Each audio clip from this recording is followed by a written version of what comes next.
దేవుని పరిశుద్ధ నామమునకు స్తోత్రము చెల్లిస్తున్నాను. ఈ ప్రాతకాలమున ముందుగా వచ్చిన బిడ్డలను, ఆశపడి వచ్చే బిడ్డలను యేసుక్రీస్తు నామములో ప్రాతకాల శుభములు మీ అందరికి తెలియపరుస్తున్నాను. ఈనాటి వాక్య భాగము న్యాయాధిపతుల గ్రంథము 1-3 వచనములు. న్యాయాధిపతుల గ్రంథం 11వ అధ్యాయము 11వ వచనము చదువుకున్నాము. యొప్తా మిస్పాలో యెహోవా సన్నిధిని తన సంగతి అంతయు వినిపించెను. యొప్తా మిస్పాలో యెహోవా సన్నిధిని తన సంగతి అంతయు వినిపించెను. దేవుడు తన పరిశుద్ధ వాక్యమును మన వినికిడిలో దీవించునుగాక. ప్రార్థన చేసుకున్నాం. మహోన్నతుడు, జీంగల తండ్రి, పరిశుద్ధుడ, జీవాధిపతి, నీ పరిశుద్ధ నామమునకు స్తుతులు స్తోత్రాలు చెల్లిస్తున్నామయ్యా. ఇదిగో నా తండ్రి, గత మాసము 2 మాసముల వరకు నీ రెక్కల చాటున మమ్మల్ని భద్రపరిచావు. ఇదిగో నా తండ్రి, ఉదయకాలమున సజీవులుగా నీ మందిర ఆవరణంలో చేరి ఈ రీతిగా నేను స్తుతించి ఘనపరచి ఆరాధించే భాగ్యాన్ని మాకు ఇచ్చినందుకు వందనాలయ్యా. ఇదిగో నా ప్రభు, నీ పక్షాన నిలబడిన నన్ను నా తండ్రి నీ నోటి బోరగా మాత్రమే వాడుకొని మీరే మహిమ, ఘనత, ప్రభావాలు పొందుకోండి.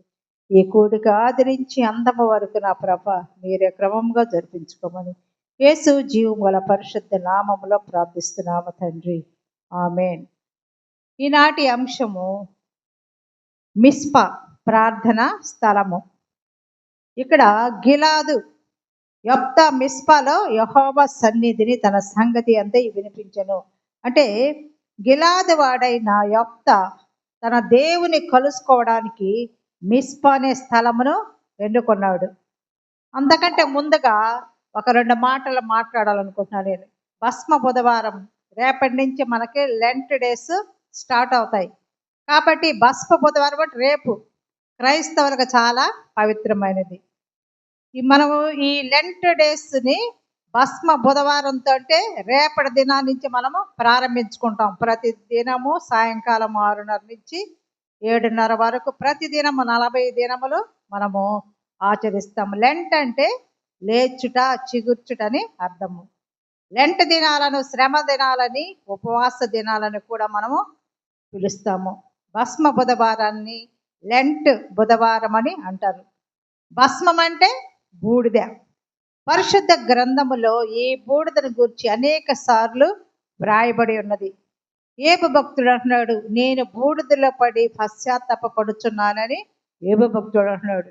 అలాగే నినేవే రాజు ఆ పట్టణము నశించిపోతుందని ఆ పట్టణము కోసము తన సింహాసనం మీద నుండి దిగి తన రాజ వస్త్రము తీసివేసుకొని గోనె పట్ట కట్టుకొని బూడిదలో కూర్చొని ఉపవాస దినాలు ప్రకటిస్తాడు.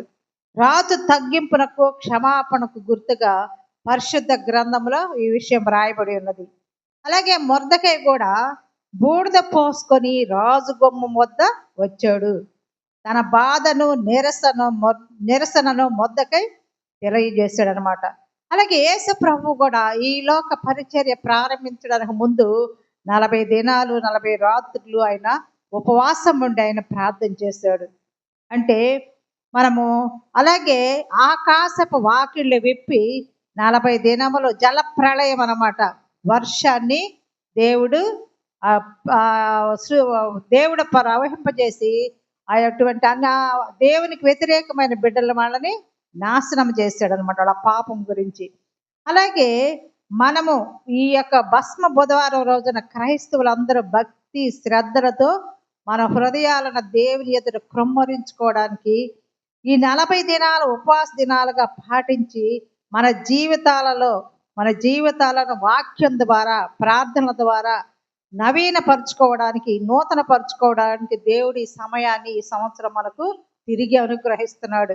అది ఆ లెంట్ డేస్ రేపు బుధవారం నుంచి స్టార్ట్ అవుతాయి. అదే భస్మ బుధవారం అంటే ప్రాముఖ్యత. అలాగే వాక్య భాగంలో చూసినట్లయితే మిస్పా అంటే ప్రార్థనా స్థలము. ఇక్కడ యొప్తా దేవుని కలుసుకోవడానికి మిస్పా అనే స్థలాన్ని ఎన్నుకున్నాడు. అక్కడికి వెళ్ళి తన హృదయాన్నంతా కుమ్మరించి దేవుని ప్రార్థన చేసేవాడు. విలిగి నలిగిన హృదయముతో దేవుని సన్నిధిలో నిలిచేవాడు అనమాట. యొప్తా ఎలాంటి వాడంటే తన జీవితం అంతా బహువేదన అనుభవించిన వ్యక్తి. ఎందుకంటే అతడు వేశ్య కుమారుడు. అతని తండ్రి ఒక స్త్రీతో అక్రమ సంబంధం ద్వారా జన్మించిన వాడు. బహుశా ఇరుగు పొరుగు వారు కూడా అతన్ని హేళనగా అవమానంగా చేసేవాళ్ళు అన్నమాట. కాబట్టి ఎగతాళి చేసి ఉండొచ్చు. అతని తండ్రి యొక్క మిగతా బిడ్డలు కూడా, కుమారులు కూడా, నీకు మా ఇంట స్వాస్యము లేదు కాబట్టి మా ఇంట నుండి నువ్వు వెళ్ళిపోమని అతన్ని తరివేశారు. కాబట్టి తన ఊరి విడిచి టోబు దేశమునకు వెళ్ళి యెఫ్తా నివాసం చేస్తున్నాడు. ఎప్పుడైతే అతడు ఆ ఊరు విడిచి వెళ్ళాడో అప్పుడు అమ్మోనీయులు యుద్ధం చేయడానికి ఆ దేశం మీదకి వచ్చారనమాట. అప్పుడు ఇశ్రాయేలు నడిపించడానికి పరాక్రమం గల బలాఢ్యుడు ఎవరు లేరు, వాళ్ళని ఎదిరించేవాళ్ళు. అప్పుడు గిలాది పెద్దలు ఏం చేస్తారంటే, యెఫ్తా దగ్గరికి వెళ్ళయ్యా, నువ్వు వచ్చి వాళ్ళతో యుద్ధము చేయి అన్నప్పుడు యెఫ్తా అంటాడు, నేను మీతో వస్తే నాకేంటి ప్రయోజనం అంటే, నిన్ను మేము ప్రధానిగాను అధిపతిగాను నియమిస్తామన్నప్పుడు యెఫ్తా వస్తాడు, వాళ్ళతో పాటు వస్తాడనమాట. అప్పుడు యెఫ్తా ఏం చేస్తాడంటే, కృతజ్ఞత గలవాడై మిస్పాకు వెళ్ళి తన సంగతి అంతయు దేవుని సన్నిధిలో చెప్పుకుంటాడు. ఎన్నిక లేని నన్ను, తరిమివేయబడిన నన్ను, ఒక వేశ్య కుమారుడైన నన్ను దేవా మళ్ళా నువ్వు అధిపతిగా నియమించుకున్నావు, మళ్ళా నీ దేశాన్ని పిలిపించుకున్నావని దేవుని ఎదుట తగ్గింపు స్వభావముతో ఆ మిస్పా అనే దేవుని కలుసుకునే స్థలంలో యెఫ్తా దేవుని సన్నిధులు తన బాధను అన్ని ప్రార్థన ద్వారా తెలియపరిచాడు. తనను ప్రేమించి దేవుని కలుసుకున్న స్థలముగా మిస్పాను ఎన్నుకున్నాడు. మిస్పా అంటే దేవునికి కావలయుండి గోపురము అని అర్థము. కావల గోపురము నుండి సైనికులు పట్టణమును కావలి కాస్తూ ఉంటారనమాట. ప్రభు కూడా మిస్పాలో ఉండే మనల్ని చూచి కాపాడుతూ ఉండే దేవుడు. ఇశ్రాయేలును కాపాడు వాడు కునుకడు నిద్రపోడు. కాబట్టి ఆ విషయాన్ని యెఫ్తా కనుగొన్నాడు. ఆయన యెఫ్తా దేవుడు నా ఎడల కృప చూపే దేవుడు అని యెఫ్తా నమ్మాడు. అలాగే మనల్ని కనుపాప వలె కాపాడువాడు దేవుడు మనకున్నాడు కాబట్టి ఆయన మనకు కావలి గోపురముగా మనల్ని పరామర్శిస్తాడు. యెఫ్తాను ఏ విధంగా ఆ హీన స్థితిలో ఉండి పెద్ద అధికారిగా నిలబెట్టాడు, ఈనాడు నీవు నేను చిన్న స్థితిలో దీన స్థితిలో ఉండవచ్చు. మన ప్రార్థన కూడా దేవుడు ఆలకిచ్చి మనల్ని పరామర్శించే దేవుడు కాబట్టి మనం ఒక స్థలం ఏర్పరచుకోవాలి. మిస్పా అనే స్థలాన్ని ఏర్పరచుకొని మన భారాలను, మన చింతలను, మన కష్టాలను కూడా ఆయన చెంతగానే ఉంచినట్లయితే దేవుడు మనకు ఆదరణ కలిగి చేసే దేవుడుగా ఉంటున్నాడు. అవునా కాదా? మనకు బాధ వస్తే పక్కకి వెళ్ళకూడదు, మనకు వేదన వస్తే ఇతరుల దగ్గరికి వెళ్ళకూడదు. ఎక్కడికి వెళ్ళాలి? దేవుని చెంతకు వెళ్ళాలి. మనము కూడా ఒక మిస్పాను ఏర్పాటు చేసుకోవాలి. మనకు ఉదయకాలమున ఏంటి మిస్పా? ఇదే స్థలము, ప్రార్థనా మందిరం. ప్రతి ఒక్కళ్ళు ఈడకొచ్చి ఆరాధిస్తున్నారంటే మన బాధలు, మన కష్టాలు, మన సంతోషాలన్నీ ప్రభుతో చెప్పుకునే స్థలము, సమయము. కాబట్టి మనకి ఉదయకాలమున మనకొక మిస్పా అన్నమాట. కాబట్టి ఆసక్తిగా ప్రార్థించడానికి, విజ్ఞాపన చేయడానికి ఒక స్థలం కావాలి. కాబట్టి దేవుని కృపను పొందుకోవడానికి, బలం పొందుకోవడానికి మనము ఒక స్థలం ఏర్పరచుకోవాలి. అలాగే సమూయేలు గ్రంథంలో కూడా 1 నుంచి 10 వచ్చిన భాగంలో, సమూయేలు మొదటి గ్రంథము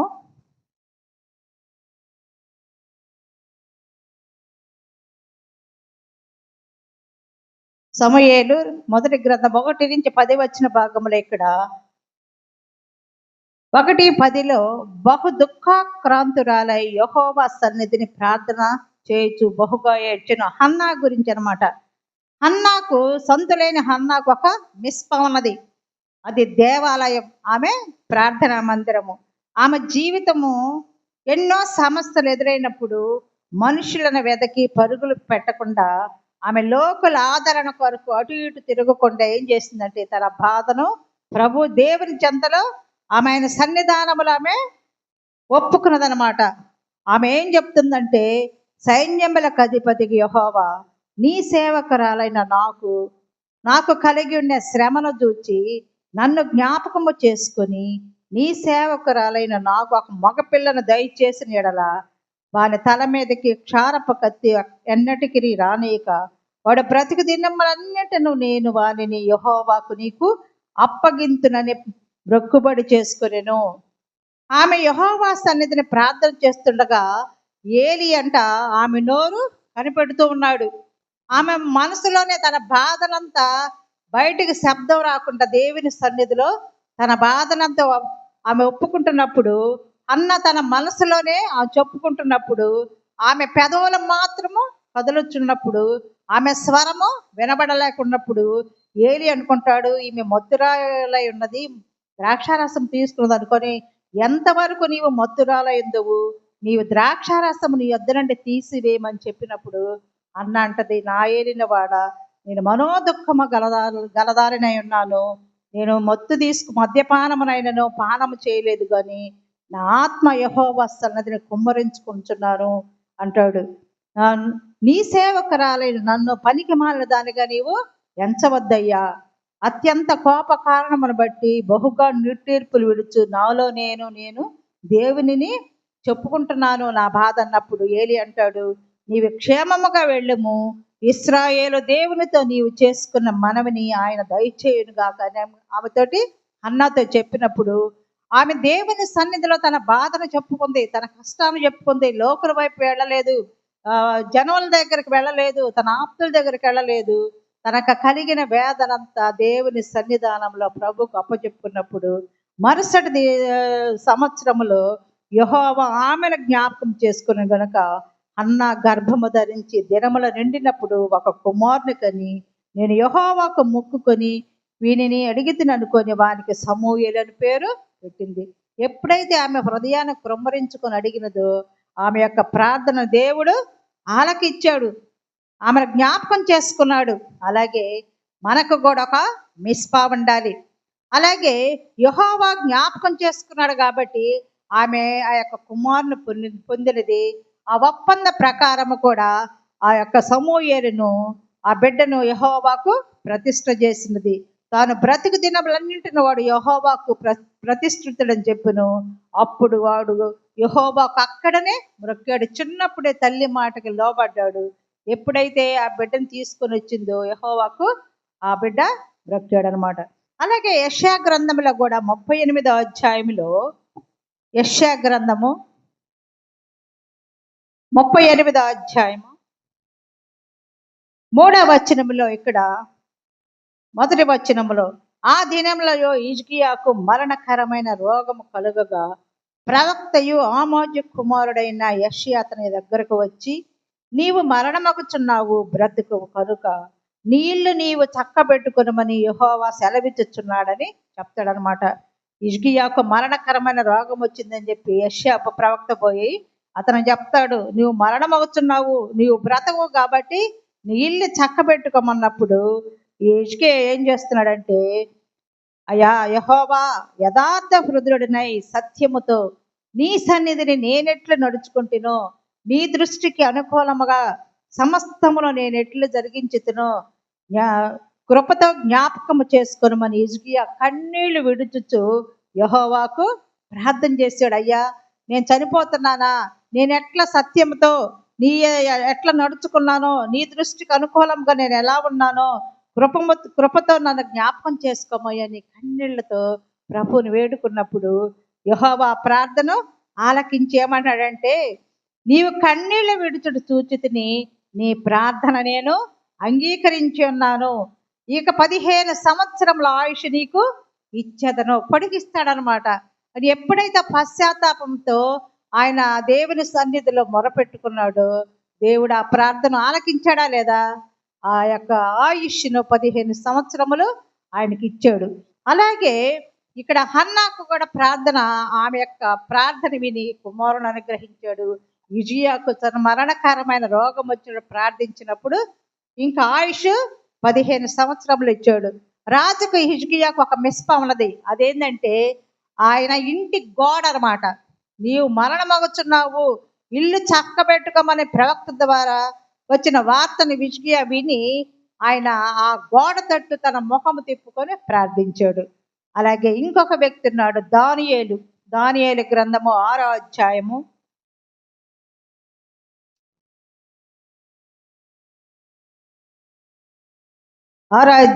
7వ వచనములో చూసినట్లయితే, రాజ్యపు ప్రధానులు, సేనాధిపతులు, అధిపతులు, మంత్రులు, సంస్థానాధిపతులు అందరూ కూడి రాజొక ఖండితమైన చట్టము స్థిరపరిచి దానిని శాసనముగా చాటింపజేయనట్లు యోచన చేసిరి. ఎట్లనగా 30 దినముల వరకు నీ యొద్ద తప్ప మరి ఏ దేవుని యొద్దనైనా మానవుల యొద్దనైనా ఎవడనూ ఏ మనవి చేయకూడదు. ఎవడైనా చేసిన యెడల వాడు సింహముల గుహలో పడవేయబడును. అంటే రాజుకే నమస్కారం చేయాలి, ఆయనకే ప్రార్థన చేయాలి, ఏది ఇతరులకు ఎవరు కూడా చేయకూడదు అనమాట. ఒకవేళ ఆ 30 దినం ఎవరికైనా ప్రార్థన చేస్తే ఆ రాజశాసనం ఎలాంటిది, సింహ యొక్క బోనులో వేయాలి. కానీ దానియేలు ఆ సంగతి తెలిసి కూడా తన ఇంటికి వెళ్ళి యథాప్రకారము ఆయన అనుదినము 3 మోకాళ్ళుని తన ఇంటికి పైగది కిటికీలు యెరూషలేము తట్టునకు తెరవబడి ఉండగా తన దేవునికి ప్రార్థన చేయొచ్చు ఆయనను స్తుతిస్తూ వస్తున్నాడు. తెలుసు రాజశాసనము, ఒకవేళ నేను దేవుని ప్రార్థన చేస్తే నన్ను తీసుకెళ్ళి సింహాల బోనులు వేస్తారని తెలుసు. కానీ ఆయన యథాప్రకారం రోజుకి 3 దేవుని ప్రార్థన చేసేవాడంట. ఆయన ఇంటి పై కిటికీలు, గది పై కిటికీలు యెరూషలేము తట్టుకు తెరవబడి ఉండగా దేవుని ప్రార్థన చేస్తూ ఆయనను స్తుతిస్తూ వస్తున్నాడు. కానీ 3 అలా చేసినప్పుడు అక్కడ ఏం జరిగిందంటే ఆ దేశమందు ప్రార్థన నిషేధించే శాస్త్రం ప్రవేశపెట్టబడి ఉన్నప్పటికీ రాజు తప్ప మరి ఎవరికి నేను మనవి చేయవారు సింహపు వేయబడదని తెలిసినప్పటికీ ఆ దానియేలు ఆ విధంగా చేసినప్పుడు ఆయన తీసుకెళ్ళి సింహాల బోనులో వేస్తారు. కానీ దేవుడు అద్భుతముగా ఆ సింహముల నోళ్లను కూడా మూయించాడు. తెల్లవారి రాజు వచ్చి, రాజా అడుగుతాడు, నువ్వు క్షేమమేనా అన్నప్పుడు అంతటి రాజు తన నగరకు వెళ్ళి ఆ రాత్రి అంతయు ఉపవాసం ఉండి నాట్య వాద్యములను జరగనీయలేదంట. సింహాల బోర్లు వేసినప్పుడు తర్వాత నిద్ర పట్టలేదంట రాజుకి ఆ రాత్రి అంతయు. ఆయన తెల్లవారుజామున వేగరమే ఆ లేచి సింహముల గుహ వద్దకు వచ్చి దానియేలు అని పిలిచి, జీవమగల దేవుని సేవకుడైన దానియేలు, నిత్యము నీవు సేవించుచున్న నీ దేవుడు నిన్ను రక్షింపగలిగనా అని దానియేలు పేరు పెట్టి పిలవగానే అతడు అంటున్నాడు, అందుకు దానియేలు, రాజు చిరకాలము జీవించునుగాక, నేను నా దేవుని దృష్టికి నిర్దోషినిగా కనబడుతును గనక ఆయన తన దూతలను నంపించి సింహములు నాకు ఏ హానియు చేయకుండా వాటి నోళ్లను మోయించినని సమాధానం చెప్తున్నాడు. మనము కానీ స్థిరముగా దేవుని విశ్వాసం ఉంచినట్లయితే ఆ యొక్క సింహాల బోరులో నుండి ఎలా రక్షింపబడ్డాడు దేవుడు, ఆపదలో నిన్ను నన్ను కూడా రక్షించగల సమర్థుడైనటువంటి మన దేవుడు అనమాట. కాబట్టి ఎన్ని ఆపదలు వచ్చినా కానీ దేవుని వైపు చూస్తూ ప్రార్థించే యొక్క దానియేలుని ఆ సింహాల బోనులు వేయగానే తినేస్తాయంట సింహాలు, పైనుంచి వేయగానే. అలాంటి సింహాల నోళ్ళు కూడా దేవుడు మోయించాడు. అలాగే యేసుక్రీస్తు ప్రభువు వారికి కూడా ఒక మిస్పామన్నది.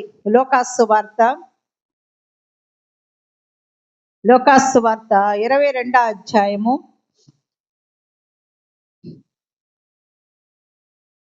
44వ వచ్చిన భాగంలో ఆయన వేదన పడి మరింత ఆతురముగా ప్రార్థన చేయగా ఆయన చెమట నేల పడుతున్న గొప్ప రక్త బిందువుల వలె ఆయను. అలాగే మార్కుసు వార్త 1వ అధ్యాయము 35వ వచనము. మార్కుసు వార్త 1వ అధ్యాయం 35వ వచనములో ఆయన పెందల కడని లేచి ఇంకనూ చాలా చీకటి ఉండగానే బయలుదేరి అరణ్య ప్రదేశమునకు వెళ్ళి అక్కడ ప్రార్థన చేయుచుండెను. యేసు ప్రభువు ఆయన పెందల కడనే అంటే ఇంకా చీకటి ఉండగానే ఆయన బయలుదేరంట అరణ్య ప్రదేశానికి వెళ్ళి అక్కడ ప్రార్థన చేసేవాడంట.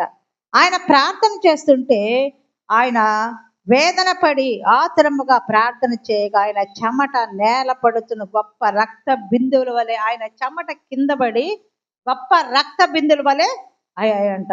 అంటే ఆయన నీ కొరకు నా కొరకు తండ్రికి విజ్ఞాపన ప్రార్థన చేస్తున్నాడు. నా బిడ్డలు రక్షించయ్యా, వాళ్ళని ఏ ఒక్కరు నశింపకూడదని ఆయన విజ్ఞాపన చేస్తున్నాడు. క్రీస్తు ప్రభువుకు ఒక మిస్పం ఉంది. అదేంటంటే గెస్సెమనే తోట. ఆయన తోటలో యెరూషలేమునకు సమీపమందున్న ఒలీవల కొండ నుండి గెస్సెమనే తోటకు వెళ్ళి అక్కడ ఆయన యేసు ప్రభు తన హృదయాన్ని కుమ్మరించుకునేవాడు. యేసు ప్రభుకి మిష్పా ఏంది? గెస్సెమనే తోట. దానియేలుకి మిష్పా ఏంది? ఆయన గది పైకిటికి యెరూషలేము తట్టు తిరిగినప్పుడు అది. అలాగే హన్నాకి మిష్పా ఏది? ప్రార్థనా మందిరము. అలాగే మన యొప్తాకి ఆయన ఇంటి దగ్గర ఒక ప్రార్థనా స్థలము. అలాగే ప్రియమైన దేవుని బిడ్డలారా, నీకు నాకు ఒక్కొక్క మిస్పా స్థలాన్ని మనము ఎన్నుకోవాలి. మన ఇంటిలో ఒక గదిని, ఒక ప్రార్థనా స్థలముగా ఒక స్థలాన్ని మనం ఎంచుకొని దాని మిస్పాని పేరు పెట్టుకొని ఆ ఇల్లంతా ఒక గదిలో మూలలో మనం ప్రార్థన చేసినట్లయితే ప్రేమ గల దేవుడు మనల్ని కలుసుకునే స్థలము కాబట్టి ఆయన మన ప్రార్థన ఆలకించే దేవుడు అనమాట. మనం ఒక స్థలాన్ని ఎన్నుకోవాలి. అక్కడికి వెళ్ళి మనము మన బాధను, మన సంతోషాన్ని ప్రభుత్వం మనం పంచుకున్నట్లయితే ఆయన నిన్ను నన్ను నడిపించే దేవుడు, ప్రేమ గల దేవుడు. ఏ అవసరతలో ఉన్నారో అవన్నీ అక్కర్లన్నీ తీర్చే దేవుడు. కాబట్టి అన్యజనులు హిందూస్ ఏం చేస్తారంటే గృహాన్ని నూతనముగా కొట్టుకున్నప్పుడు ఆ యొక్క విగ్రహాలను పెట్టుకోవడానికి ఒక స్థలాన్ని పెట్టుకుంటారు. వాళ్ళేట పెట్టుకున్నప్పుడు జీవము గల దేవుడు మన దేవుడు. మనం ఎలా ఉండాలి? మనము కూడా మన ఇంటిలో ఒక పరిశుద్ధ స్థలముగా ఒక స్థలాన్ని మనము పెట్టుకోవాలి. మన ప్రభువుని కలుసుకోవడానికి మాకు స్థలము సిద్ధపరచుకోవాలన్నమాట. అలాగే జాన్వేశ్వరి తల్లి యొక్క సోసున కూడా 16 మంది పిల్లలంట. ఆమె దేవుని ప్రార్థన చేసుకోవడానికి ఒక గదిని కేటాయించుకుందంట. ఆమె మధ్యాహ్నం 2 గంటల నుండి 3 గంటల వరకు అనుదినము ప్రతిదినము ఆ గదిలోకి వెళ్ళి తలుపులు మూసుకొని దేవునికి ఆమె ప్రార్థన చేసేదంట. అందువలన బిడ్డలు దైవ భక్తితోటి పెరిగారు. ఆ ఇల్లు సంతోషాలతోటి ఆశీర్వాదాలతోటి నింపబడినదంట. అలాగే మనము కుటుంబం కోసం, మన సంఘం కోసం, మన ఇతరుల కోసం మనం ప్రార్థించే వాళ్ళంగా మనం ఉండాలి. మనమే రక్షింపబట్టమే కాదు కానీ మన యొక్క సహవాసుల గురించి, మన ఇరుగు పొరుగు వారి గురించి, మన సంఘము గురించి మనము ప్రార్థించే వారముగా ఉండాలి. అలాగే ఇక్కడ దేనిని గురించి చింతపడకుడు కానీ ప్రతి విషయంలోనూ ప్రార్థన విజ్ఞాపముల చేత కృతజ్ఞతాపూర్వకంగాను విన్నపములు దేవునికి మనము తెలియపరచాలని ఫిలిప్పి 4:6-7 కూడా వ్రాయబడి ఉన్నది. మనం దేని గురించి కూడా చింతపడకూడదు. ప్రతి విషయంలో ప్రార్థన విజ్ఞాపనలతో మనం కృతజ్ఞతాపూర్వకంగా ప్రభుకి మన విన్నపాలు మనకు కావలసిన ప్రభుకు తెలియజేసే వరముగా ఉండాలి. మీరు ప్రభు కొరకు ఖచ్చితమైన స్థలము సిద్ధపరచుకొని ఎడతెగక ఆ స్థలమందు ప్రార్థిస్తూ ఉంటే ఆ ప్రార్థన కొరకు దేవుడు అక్కడ వేచి ఉంటాడంట. నా బిడ్డ నా దగ్గరికి వస్తుంది, తన అక్కర నేను తీర్చాలని ఆయన వేచి చూచే దేవుడు అనమాట. కాబట్టి యొప్తా కూడా మిస్పాలో యెహోవా సన్నిధిని ప్రార్థించాడు. ఆ పెద్దలు పిలిచినప్పుడు వెళ్ళాడు. ఆ యొక్క సీహోను, ఇశ్రాయేలు దేవుడని యెహోవా సీహోను అతను సమస్త జనమును ఇశ్రాయేలు చేతికి అప్పగింపగా ఆ జనము వాళ్ళనందరినీ హతము చేశాడు. యొప్తాకు జయమిచ్చినటువంటి ప్రభు నీకు నాకు కూడా జయమివ్వడానికి సిద్ధముగా ఉన్నాడు.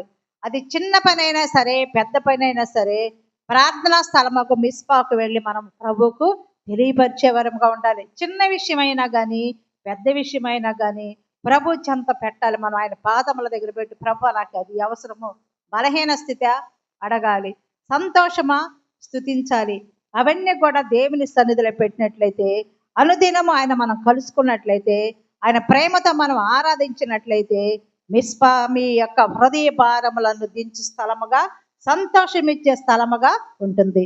అలాగే రెండవదిగా మిస్పా నిబంధన స్థలము. యాకోబు లాబానుకు కూడా ఒక మిస్పా ఉన్నదంట. ఆదికాండము 31:48 మనము ఒకరినొకరము దూరముగా ఉండగా యెహోవా నాకును నీకును మధ్య జరుగునది కనిపెట్టునని చెప్పాను కనుక దానికి మిస్పా అని పేరు పెట్టబడెను. మిస్పా అనే మాట తొలిసారిగా ఇక్కడే ఈ గ్రంథంలోనే వ్రాయబడి ఉన్నది. అంటే ఇక్కడ యాకోబు అతని మామయ్య లాబానుకు నిబంధన చేసుకున్న స్థలం అన్నమాట. యాకోబు తన మామయ్య లాబానుకు 20 సంవత్సరాలు ఆయన సేవ చేశాడు. అతని 2 కుమార్తెల వివాహం చేసుకునే నిమిత్తము 14 సంవత్సరములు తన గొర్రెలను మందను కాసుకోవడానికి సేవ కోసం 6 సంవత్సరములు సేవ చేశాడు. తర్వాత ఒక దినమంట లాబాన ముఖమంట ఆయన మారటం గమనించాడంట యాకోబు. తన గొర్రెలను మంద యావత్తును లాగుకొని నన్ను ఉత్త చేతులతో పంపుతాడేమని చెప్పేసి భయపడి యాకోబు ఏం చేస్తాడంటే ఆ గిలాద పర్వతము తట్టు పారిపోతాడు. లాబాను యాకోబును కలుసుకుంటాడు. కీడు చేయడానికి పూనుకొని వస్తాడేమో నేను ఎదురు చూస్తున్నావా.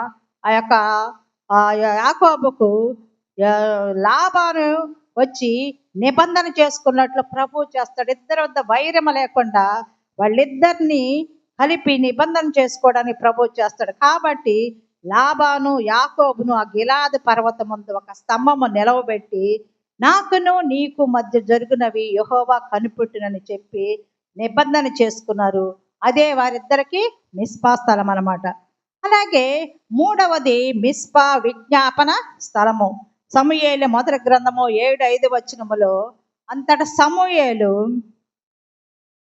ఇశ్రాయేలులందరినీ మిస్పాకు పిలువనంపుడి, నేను మీ పక్షమున యెహోవాకు ప్రార్థన చేస్తున్నాను చెప్తున్నాడు. ప్రవక్త యొక్క సమూయేలు మిస్పాను విజ్ఞాపన కేంద్రముగా ఖాళీలో నిలిచి గోజాడు స్థలముగా ఎన్నుకున్నాడు. మిస్పాలో ప్రభు మనల కరుణతోనూ ఆత్మతోనూ విజ్ఞాపన ఆత్మతోనూ అలాగే కన్నీటి ఆత్మతోనూ నింపుతున్నాడు. కాబట్టి ఆనాడు ఇశ్రాయేలుకు విరోధముగా శత్రువులకు ఫిలిస్తీన్లు వాళ్ళ మీద యుద్ధానికి వచ్చినప్పుడు ఇశ్రాయేలును రక్షించడానికి న్యాయాధిపతులు రాజులు ఎవరు లేరు. కాబట్టి ప్రవక్త సమూయేలు ఇశ్రాయేలు పక్షమున దేవునికి విజ్ఞాపన చేయడానికి ముందుకు వచ్చాడనమాట. అప్పుడు సమూయేలు అంటున్నాడు, ఇశ్రాయేలు అందరితో ఇట్లా అంటున్నాడు, మీరేం చేయాలంటే ముందు దేవుని సన్నిధానంకి రావాలి. మీ పూర్ణ హృదయముతో దేవుని యొద్దకు వచ్చి ఆయనతోటి మీరు మళ్ళుకోవాలి. రెండవదిగా మీ మధ్య ఉన్నటువంటి అన్య దేవతలను తీసివేసి ఆయనను సేవించండి.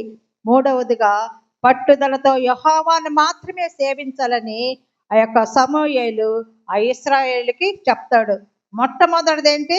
మీ పూర్ణ హృదయంతో దేవుని యొద్దకు మళ్ళుకోవాలి, మీలో ఉన్నటువంటి విగ్రహాలను తీసివేయాలి, పట్టుదలతో మాత్రమే దేవుని మీరు సేవించాలి అని చెప్పినప్పుడు అప్పుడు ఇశ్రాయేలు చేతిలో మిమ్మల్ని విడిపిస్తానని చెప్పి ఆయన దగ్గర నేను విజ్ఞాపన ప్రార్థన చేస్తానని చెప్పినప్పుడు వాళ్ళు ఆ తట్టు దేవుని వైపు తిరిగారనమాట.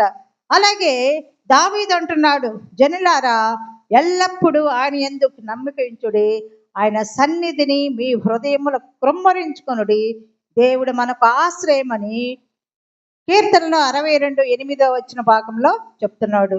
మన హృదయాలను దేవుని సన్నిధిలో కుమ్మరించి ప్రార్థించుటయే బలమైనటువంటి ప్రార్థన గొప్ప ఆశీర్వాదము తెచ్చునని, విరిగి నలిగిన హృదయమును దేవుడు అలక్ష్యము చేయడని ఆయన దావీదుగా చెప్తున్నాడు. అలాగే ప్రవక్త సమూయేలు కూడా ఇశ్రాయేలు కొరకు మిస్పాలో విజ్ఞాపన ప్రార్థన ప్రారంభించాడు. సమూయేలు దహన బలి అర్పించుచుండగా ఫిలిస్తీన్లపై ఇశ్రాయేలు జయము పొందారనమాట.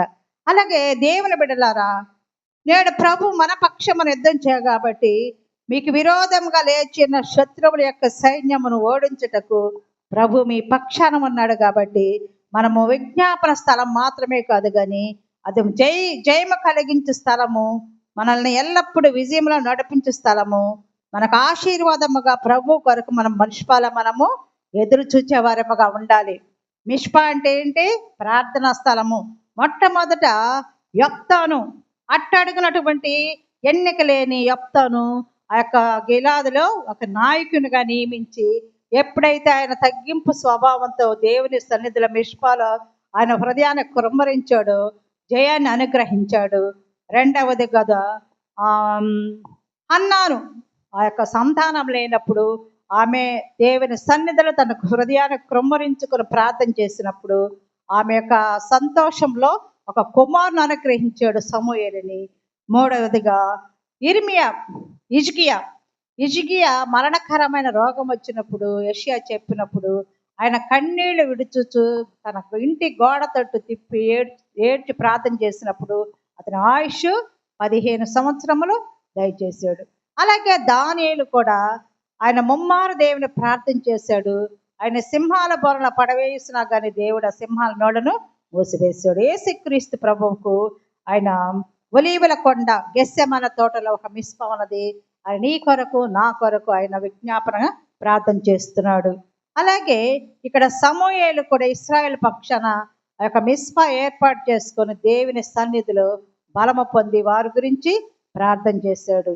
యాకోబు లాబాను కూడా ఆ కొండ మీద ఆడ వాళ్ళిద్దరూ గిలాదు పర్వతం ముందు ఒక స్తంభం నిలబెట్టి వాళ్ళిద్దరి మధ్య ఒక నిబంధన చేసుకున్నారు. వాళ్ళిద్దరికుగా మిస్పా. అలా మిస్పా అనేది మనకు దేవుడిచ్చినటువంటి ఆ యొక్క స్థలము కాబట్టి మనము కూడా మన ప్రార్థన స్థలముగా మనము ఆ స్థలాన్ని మనం ఏర్పాటు చేసుకున్నట్లయితే మన ప్రార్థన ఆలకించే దేవుడు అనమాట. మత్తయి సువార్త 6:6 కూడా నీవు ప్రార్థన చేయనప్పుడు నీ గదిలోనికి వెళ్ళి తలుపు వేసి రహస్యమందున నీ తండ్రికి ప్రార్థన చేయము, అప్పుడు రహస్యమందు చూచి నీ తండ్రి నీకు ప్రతిఫలం ఇచ్చును. మనం ప్రార్థన చేసినప్పుడు ఎట్లా వెళ్ళాలంటే గదిలోకి వెళ్ళాలి, తలుపు వేసుకొని రహస్యమందు నీ తండ్రికి ప్రార్థన చేయాలి. మనకి ఏ అవసరతలు ఉన్నాయో ప్రభా నువ్వు చూచుచున్న దేవుడు, వినుచున్న దేవుడు, నీకు అన్నీ తెలుసు ప్రభా, నా అవసరతలు నువ్వు తీర్చి మనం ప్రార్థన చేసినప్పుడు ఆయన రహస్యమందు చూచి నీ తండ్రి నీకు ప్రతిఫలం ఇస్తాడు. కాబట్టి మనం ప్రార్థన చేసినప్పుడు గదిలోనికి వెళ్ళి ఆ తండ్రికి ప్రార్థన చేసినట్లయితే మనము కూడా విజయాలు అనుగ్రహించే దేవుడు మనకు ఎదురుగా ఉంటున్నాడు. నా బిడ్డ నాకు ఎప్పుడు ప్రార్థన చేస్తుందని ఆయన ఎదురు చూచే దేవుడు. ఈ ఉదయకాలమున నీకు నాకు ఈ ప్రార్థనా స్థలం, ఈ మందిరము మిష్పా కాబట్టి మనమందరము ఆయన సన్నిధిలో మన ఆత్మను కృమ్మరించుకొని మనం ఏ అవసరతలో ఉన్నామో ప్రార్థన చేసినట్లయితే ఆ జయాన్ని మనకు అనుగ్రహించే దేవుడు, మనకు కోరుకున్నది ఈ ఆలోచన యావత్తు సఫలపరిచి నీకు అనుగ్రహించే దేవుడు మన పక్షా ఉన్నాడు. కాబట్టి ఉదయకాలమున మనం ఆయన సన్నిధిలో మన ఆత్మను కృమ్మరించుకొని ప్రార్థన చేసి ఫలితాలు పొందుకునే బిడ్డలంగా ఉండాలని వాక్యముతో ముగిస్తున్నాను. దేవుడి కొద్ది వాక్యములు దీవించును గాక. ప్రార్థించుకుందాం. ప్రేమ నమ్మకం గల మా ప్రియ పరలోకపు తండ్రి, పరిశుద్ధుడా, జీవాధిపతి, నీకే వందనములు, స్తోత్రాలు తండ్రి. మే ఏ అవసరతలో ఉన్నామని తెలిసిన ప్రభ, హృదయ రహస్యములు ఎరిగిన వాడు నా తండ్రి. మా తప్పుల అపరాధములు క్షమించిన ప్రభ, మేమేది కోరుకుంటున్నావో తండ్రి అవన్నీ ఇచ్చే దేవుడుగా మీరున్నందుకు వందనాలు. ప్రేమ కనికరము గల దేవా, నీకే వందనముల స్తోత్రాలు. వాక్య విన్న ప్రతి బిడ్డను దీవించి ఆశీర్వదించండి. నీకు నా తండ్రి నీ ప్రియ కుమారుడును సొంత రక్షకునిగా అంగీకరించి వాళ్ళ నిశ్చయం చేసుకున్న ప్రతి బిడ్డను మీరు దీవించండి. ఇదిగో ఈ కార్యక్రమాన్ని నా తండ్రి ఏర్పాటు చేసిన యవన బిడ్డల బట్టి వందనాలు. సంవత్సర కాలమంది నా ప్రభ వాళ్ళు ప్రతిదినము నా తండ్రి ఈ రీతిగా ఏర్పాటు చేసి నీ సేవకుల ద్వారా నా తండ్రి వాళ్ళ వాక్యము నా తండ్రి వర్తమానం వినిపించడానికి వారికి ఇచ్చిన యొక్క తలంపును బట్టి నీకే వందనాలు. ఆ కుటుంబాల మెండారుగా దీవించండి. ఈ సేవక పాల పంపులు పొందిన ప్రతి బిడ్డను మీరే దీవించి ఏ అవసరతలు ఉన్నారో నా ప్రభ నీ కృపలో వాళ్ళ జ్ఞాపకం చేసుకోమని అడుగుతున్నాము. మా పాడవుల నా తండ్రి ఎంతోమంది అనారోగ్య స్థితిలో మరణ పడకలో ఉంటుండగా మీ గాయపడిన హస్తముతో ముట్టి వాళ్ళను సాక్షులుగా నిలబెట్టుకోండి. విధవరాళ్లను, వృద్ధులను నా ప్రభ కనికరించండి. చిన్న బిడ్డలను వివాహాల కోసము, ఉద్యోగాల కోసము, గర్భ ఫలాల కోసం ఎదురు చూచే బిడ్డలు నా తండ్రి కనికరించండి. మా బిడ్డలు ఎంతోమంది చదువుతున్నారయ్యా, ఎగ్జామ్స్ ప్రిపేర్ అవుతుండగా నీ పరలోక జ్ఞానంతో నింపుకొని పరీక్షలో మంచి మార్కులు సంపాదించుకొని ఉన్నత స్థానంలో ఉండి నిన్ను చాటే బిడ్డలుగా ఉండడానికి వాళ్ళని జ్ఞాపకం చేసుకోండి. కాపర్ల బిడ్డలు కుటుంబాలు ఉన్నాయి నా తండ్రి, వాళ్ళ వివాహాల కోసం మరి ముఖ్యంగా అడుగుతుండగా నీ కృపా సింహాసనము నుండి నా తండ్రి బిడ్డల్ని కనికరించండి. మా పాడమ చుట్టూ నీ పరిశుద్ధాత్మని కంచెన వేయండి. దుష్టుడు తాకుండా ప్రతి ఒక్కరూ నీ నామాన్ని ఘనపరిచి నేను స్తుతించే కుటుంబాలకు ఉండడానికి కృప చూపమని ఇదిగో నా ప్రభ ఇక్కడ చేరి విన్న ప్రతి కుటుంబాన్ని, ప్రతి ఒక్క బిడ్డని నీ చేతికి అప్పు చెప్పుకుంటూ ఏ అవసరతలో ఉన్నారో నా ప్రభ నీ కృపలో వాళ్ళని జ్ఞాపకం చేసుకొని వాళ్ళ హృదయాలను సంతోషపరిచే తండ్రి దీవెనకరంగా వాళ్ళ జీవితాలను మార్చమని యేసు జీవము గల పరిశుద్ధ నామములో ప్రార్థిస్తున్నాము తండ్రి. ఆమేన్. పరలోకమందున్న మా తండ్రి, నీ నామం పరిశుద్ధ పరచబడును గాక. నీ రాజ్యం